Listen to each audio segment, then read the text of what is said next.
তবে মারে শিষ্য হইতে যদি ভক্ত হইতে চাও আগে গুরুর কাছে গাবিন হও। হ্যাঁ, আর তুমি কইছো আনোয়ার সরকার কর্কশ ভাষাতে কথা বলে। বাংলাদেশে রশিদ সরকার আমার বাবাজি যেভাবে কথা বলতো, এপারে সেতুর এপার আমি এভাবে কথা বলি, আর সেতুর এই পার দক্ষিণবঙ্গে ফকির আবুল সরকার বাবা যান এভাবে কথা বলে। আনোয়ার সরকারের কথাই যদি কোনো শিশুকে না ধরে, আরে প্রজমায় উত্তরবঙ্গে কোনো শিল্পী হবে না শিশুকে ধরে।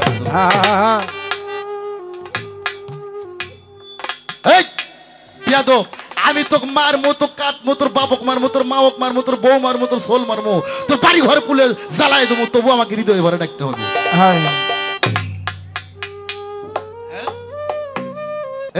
এই সাধু হতে গেলে উপরে না আগে তলে সাধু করতে হবে।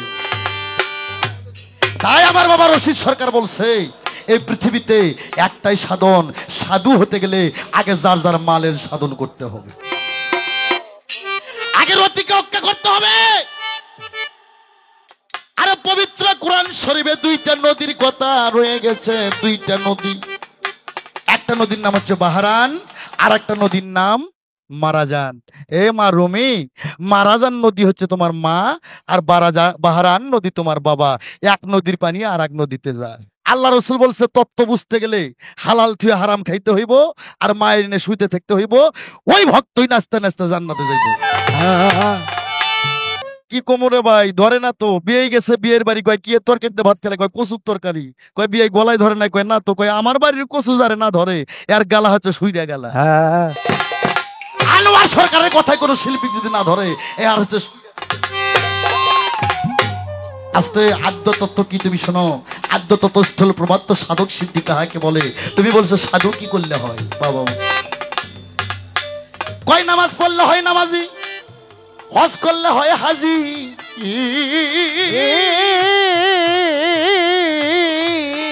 বাবা বাবা বাবা, নামাজ পড়লে নামাজি, হজ করলে হাজি, হজ করলে হাজি কয় না ইঞ্জিনিয়ার কয়, হাজি। হ্যাঁ হাজি কয়। দান করলে দানশীল, কোরআন পড়লে হাফেজ কিবা কারি। কোরআন হিন্দু মানুষ পড়তে পারে কি বাবা? আমার সোনাতলায় যাবেন, আমার গ্রামে সুদীশ ডাক্তার রায় পরিবারের মানুষ, সে ছিল 13 পারা কোরআনের হাফেজ। আসতেই কয় সাধু কি করে হওয়া যায়, একজন পীর কি করে হওয়া যায় রে? এই শোনাও, পীর হচ্ছে পারস্যি ভাষা। এই সাধুগুরু বাবারা, পীর হচ্ছে পারস্যি ভাষা, পীরের বাংলা হচ্ছে বুড়া। কিসের বুড়া? জ্ঞানের বুড়া। আমার সুকসান সাইজি ছিল জ্ঞানের বুড়া। আর আরবিতে বলে আস্তে, ফার্সিতে বলে পীর, আরবিতে বলে শায়েক। কোন হাফেজ ওলামা ইকরামগণ থাকলে জিজ্ঞেস করেন। ফার্সিতে বলে পীর, আরবিতে বলে শায়েক, বাংলায় বলে ওস্তাদ, ইংলিশে বলে টিচার, আর সাধুত্ব সংস্কৃতি ভাষায় বলে গুরু। একই জিনিস। এই জন্য তো কইছিলাম আগাত্রে, ভাত খাও তার ভাত আর চেনো না, একই জিনিস। কয় নামাজ পড়লে হয় নামাজি, হজ করলে হাজি, রোজা করলে রোজাদার, দান করলে দানশীল, কোরআন পড়লে হাফেজ কিবা কারি। কয় পীর গুরু সাধু কি করে হওয়া যায়? মারে নবুয়ত পেলে নবী হওয়া যায় বাবা, নবুয়তি পেলে নবী হওয়া যায়, আর খেলাপতি পাইলে পীর হওয়া যায়। কিন্তু খেলাপতির 10টি ধারা আছে, 5টি অর্জন করতে হয়, 5টি বর্জন করতে হয়। তুমি দেখবা এই মানুষটা তোমার খাঁটি গুরু হতে পারে যার মধ্যে খেলাপথের 10টি লক্ষণ আছে, সেই তোমার আদি গুরু। কি? তাকে হতে হবে কৌলনী বংশ, কৌলনী বংশ হতে হবে, নুরানি চেহারা থাকতে হবে। আস্তে কালো হলে কিন্তু, ফর্সা হলে আর মোটা হইলেই নুরানি চেহারা কয় না। কালো হলেও আর মানুষটা যদি একটু শুকনা হয় তবে কিন্তু তার নুরানি চেহারা হয়। হ্যাঁ, খালি জঙ্গলে সুরের নাগান দেহটা বানাইলে নুরানি চেহারা হয় না। কৌলনী বংশ হতে হবে, নুরানি চেহারা হইতে হবে, কম খাবে, কম ঘুমাবে, কম কথা বলবে, হাট বাজারে সময় কম দেবে রে, মসজিদ মাদ্রাসায় দরবার ঘরে সময় বেশি দেবে।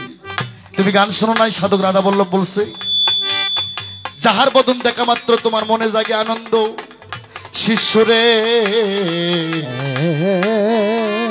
যাহার বদন দেখা মাত্র তোমার মনে জাগে আনন্দ, আনন্দ আর তারে বুকে নিয়ে ভাইব এই তো স্বয়ন গোবিন্দ।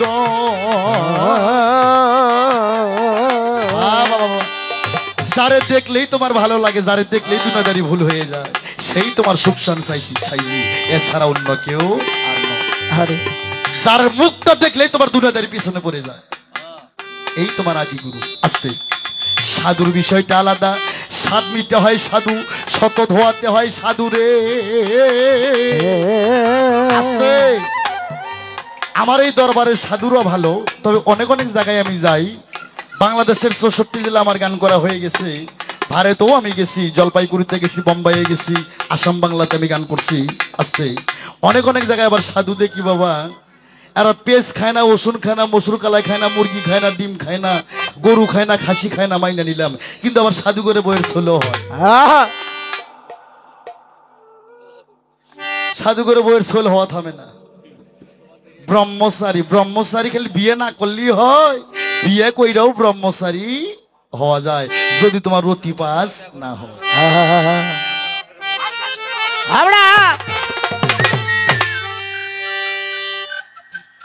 এই আমরা ওয়াজ করি না, ওয়াজের মধ্যে কই কি জানেন?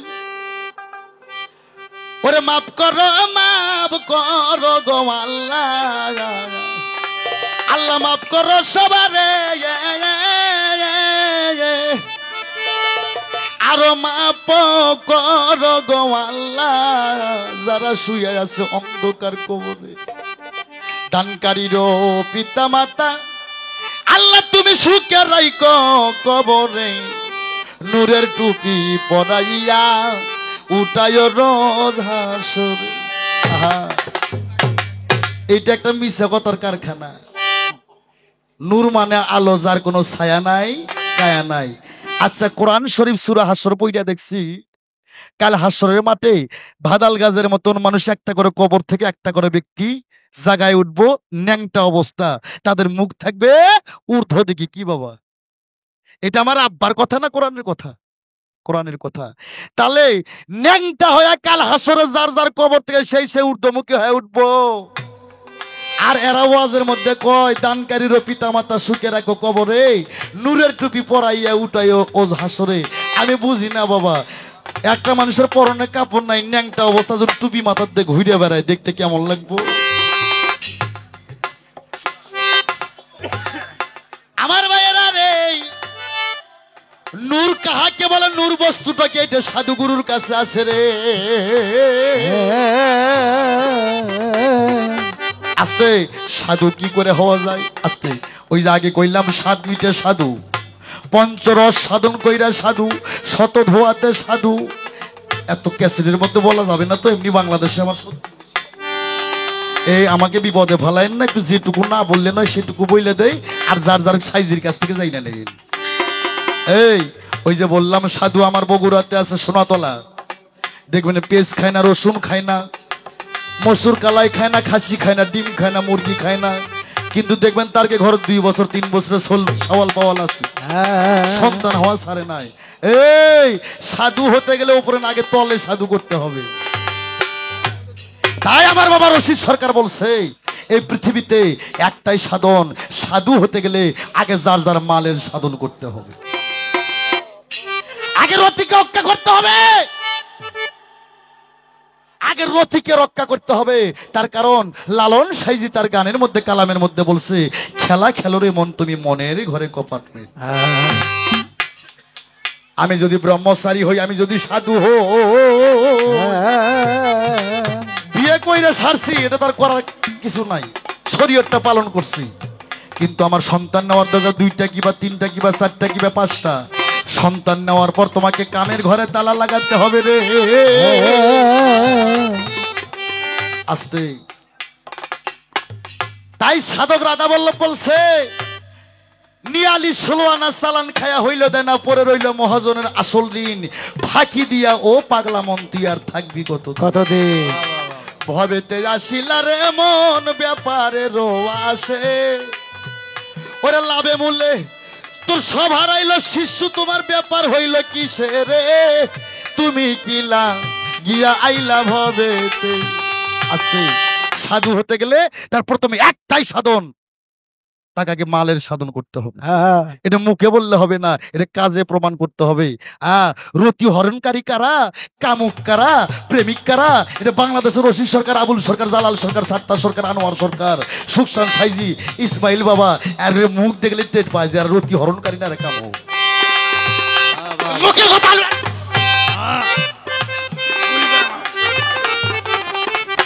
আসতে আমি নাম কমো না, কুষ্টিয়ার একটা শিল্পী, নাম আমি কমো না। আমার গান পড়ছিল লালপুরে, এই গুরু শিষ্য পাল্লা।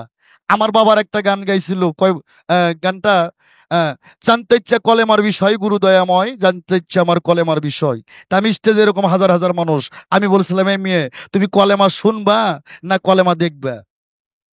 কয় আমি কলেমা দেখবো। বলে কলেমা যদি দেখতে চাও তাহলে তোমাকে ঘরের ভিতরে যেতে হবে, আর কলেমা যদি তুমি শুনতে চাও তোমাকে আমি মনসের মধ্যে শোনাইবো। এই কলেমা শোনার জিনিস না, কলেমা পড়ার জিনিস না, কলেমা হচ্ছে দেখার জিনিস, কলেমা হচ্ছে হওয়ার জিনিস। আমার বাজান বলছে সাবুত কলমা মানব দেহ আগে কইরাল না ফানা। এই কলেমা মুখে মুখে 2800,000 বছর পড়লেও সে মুসলমান হবে না। তার প্রমাণ আমার কাছে আছে। 71-এ যখন যুদ্ধ হয়েছে, পোলাপানের তো কইতে পারবো না। 71-এর যুদ্ধ কি বাবা, 71-এর যুদ্ধের মধ্যে খানেরা খালি বাইসে বাইসে হিন্দু বাড়ি গেছে, যাই বন্দুক আলোক করে কয় তুই হিন্দু হয় না মুসলিম হয়। হিন্দুরা জান বাঁচানোর ভয়ে কয় মুসলিম হয়, মুসলিম হয়। বলে কালমা জানতে হয়, বলে জানতে হয়, বলে বাতাও হয়, বাতাও হয়। তখন ভয়েতে হিন্দুরা কালমা পড়ে লা ইলাহা ইল্লাল্লাহু মুহাম্মাদুর রাসূলুল্লাহ। যুদ্ধ ভালো হয়ে গেছে, এরা বাড়িতে এসে আবার মূর্তি পূজা শুরু করে দিয়েছে। তাই বাবা রশিদ সরকার বলছে সাবুত কলমা মানব দেহ আগে কইরাল না ফানা। এই কলেমা পড়লি মুসলমান হওয়া যায় না। কলেমা হওয়ার বিষয়, কলেমা দেখার বিষয়। যেমন সনাতন ধর্মের এক নাম আছে, কি নাম? ও খণ্ডমণ্ডলাকারণ বেত্তম যেন চরাচরম তৎপদাতম চরণ। ও গুরু বিষ্ণু, গুরু দেব, গুরু ব্রহ্মা, গুরু মহেশ্বরণ রে।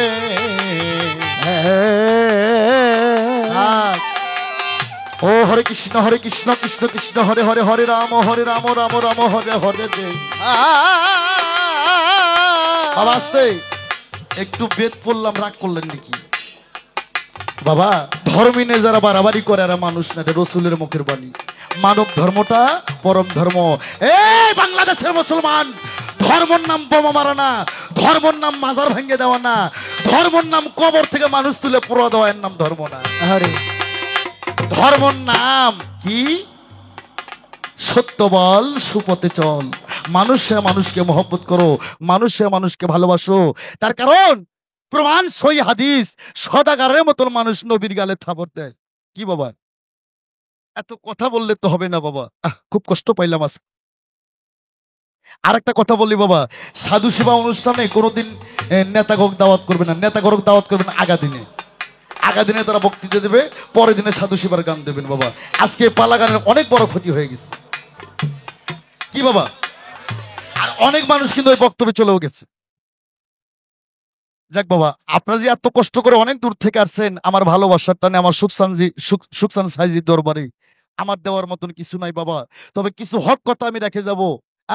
আস্তে আর একটা কথা রুমি সরকার বলছে, বেয়াদবি করছে, কয় আনোয়ার সরকার আমার গুরু, কিন্তু তার মুখের যে ভাষা, এই বাজা কয় তার মুখের ভাষা ভালো না।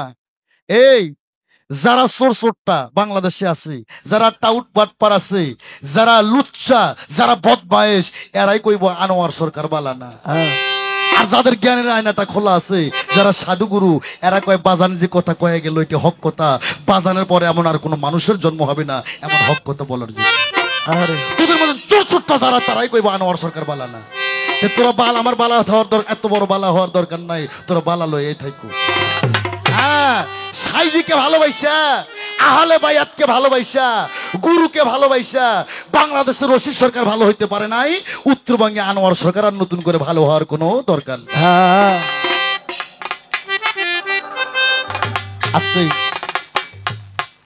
তাহলে আমি তোমাকে আমি সাজেশন দিলাম বাবা, সাধু হতে গেলে আগে তোমার রতিকে পক্কা করতে হবে বাবা, রতির অপচয় করা যাবে না। তার কারণ প্রমাণ পবিত্র কোরআনে, এখানে হাফেজ থাকতে পারে, হয়তো আড়ালে হাফেজ নুকে নুকে আমার গান শুনতে পারে। এই জন্য আমি ক্লিয়ার কথা বলবো, সবার কানে কানে যেন পৌঁছে। আরে পবিত্র কোরআন শরীফে দুইটা নদীর কথা রয়ে গেছে, দুইটা নদী। একটা নদীর নাম হচ্ছে বাহারান, আর একটা নদীর নাম মারাজান। এ মা রুমি, মারাজান নদী হচ্ছে তোমার মা, আর বাহারান নদী তোমার বাবা। এক নদীর পানি আর এক নদীতে যায়। তাই দেওয়ান রশিদ বলে বারে বারে, ঘর খাড়া নাও পাকা করে, বসত করো সেই না ঘরে, ঘর আর ভাঙবে না। বাহারান আর মারাজান, মারাজান নদী তোমার মা, বাহারান নদী তোমার বাবা। এক নদীর পানি আর এক নদীতে যায়। এই দুই নদীর মাঝখানে একটা বাঁধ তৈরি করতে হবে। সেটা সুখসান সাইজির কাছে তালিম নইয়া, পীরের কাছে মুরিদ হইয়া। রতিকে যে অক্কা করছে, সে কেবল সাধুর কাতারে দাঁড় হইতে পারছে। সাত বিতে সাধু, শত ধোয়াতে সাধু, পঞ্চরজ যারা সাধন করে, এরাই কেবল সাধুর খাতায় নাম পড়ছে। মুখে মুখে বললে হবে না। আবার কইছে গুরু গো তুমি দয়াল হইলা কোন কারণে?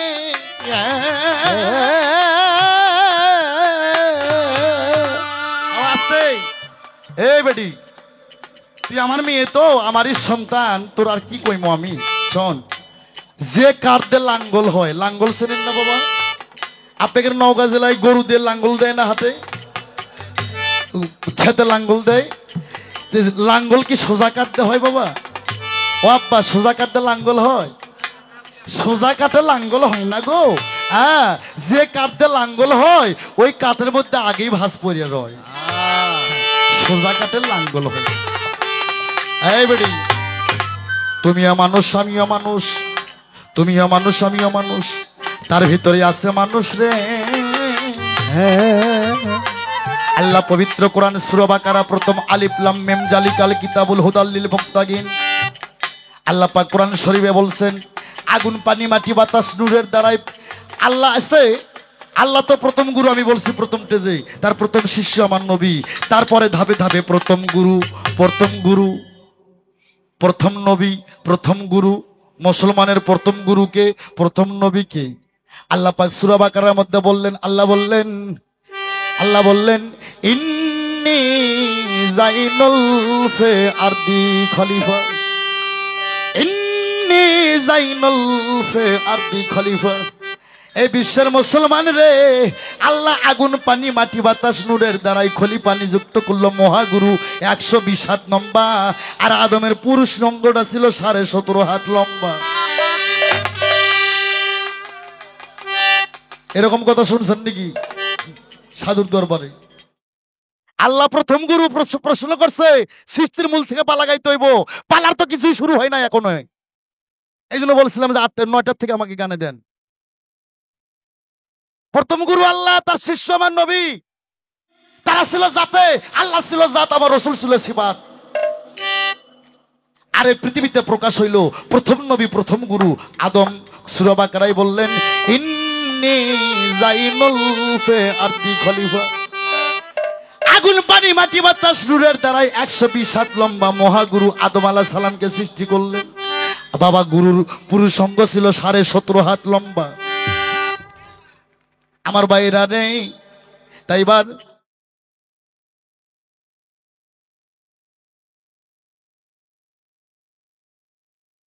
বাবা কথা কি খারাপ লাগতেছে বাবা? তাহলে কথা শুনবে পাবলিক বাবা, গান তো গাবই বাবা। আপনি একা বললে তো হবে না, পাবলিক তো কি বাবা। পালা কি গাবো না গান গাবো? এখন কি করবেন ওই জায়গায় কোন?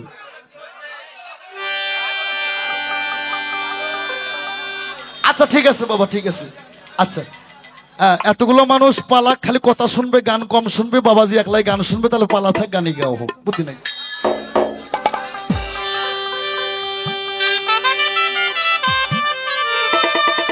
আচ্ছা ঠিক আছে। এই শিষ্য, এবার তোমার কাছে আমি তোমার একটু টিভি দেবো। তুমি খালি কইবা এই পৃথিবীতে এমন একটা শিষ্য ছিল রে,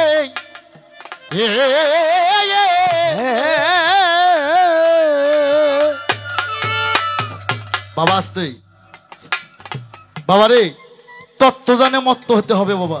তত্ত্ব না জানে মত্ত হওয়া যাবে না।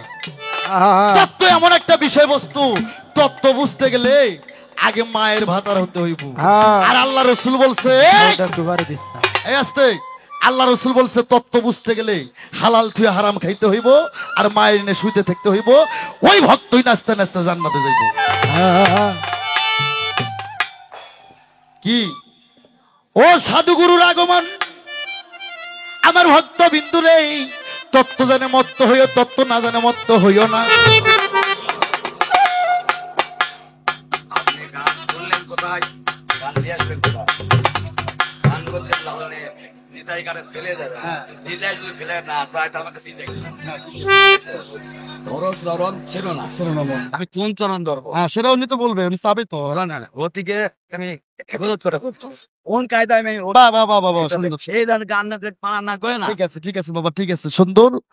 হ্যাঁ এইভাবে, হ্যাঁ ঠিক আছে বাবা। তাহলে এখন ওই কথাগুলো শিষ্য বলবে, আমি তারপর জব করব বাবা। আমি গান গাইছি ধরো চরণ শিরোনামন, শিষ্য যখন বলবে কোন চরণ ধরবো তখনই তো তার উত্তর দিতে হবে। ঠিক মতো দিচ্ছে না গান। হ্যাঁ হ্যাঁ দিচ্ছি। গান যদি আমার মনে পড়তো না আমি দেখাতাম না কিন্তু। আচ্ছা ঠিক আছে বাবা, ঠিক আছে ঠিক আছে ঠিক আছে বাবা, ঠিক আছে। আপনার বলাটা শিষ্যই বলবে বাবা, ঠিক আছে। আপনার বসেন, গান কাকে কয় আমি শুনেছি। হ্যাঁ, বসেন। হ্যাঁ, হ্যাঁ। আচ্ছা গান নি বাবা, আমি গানটা গাই বসে। হ্যাঁ তাহলে বাবা, না সুন্দর কথা আমার আনোয়ার ভাই সুন্দর ভাবে পেজ ধরছে। আমি যে গান গেলাম লালন সাইজির গান, ধরো চরণ শিরোনামন, ধরো চরণ শিরোনা, আনোয়ার ভাই কইতাছে যে চরণটা কয় প্রকার, কোন চরণ ধরবো, সেটা শিষ্য না বললে আমি বলবো কি করে? আর রতিকে সাধন করতে হবে, উনি বলছে রতি সাধন করবো কোন কায়দায়, এটা শিষ্য যখন বলবে তখনই আমি বলবো। কথা বলতেছেন যাগুলো দিয়ে আমাকে ঠিক আছে ঠিক আছে বাবা। তাহলে এবার আমি ওনাকে ছোট্ট একটা প্রশ্ন করব, হ্যাঁ, করার পর তারপর দেখি শিষ্য কোন দিকে যায়। হ্যাঁ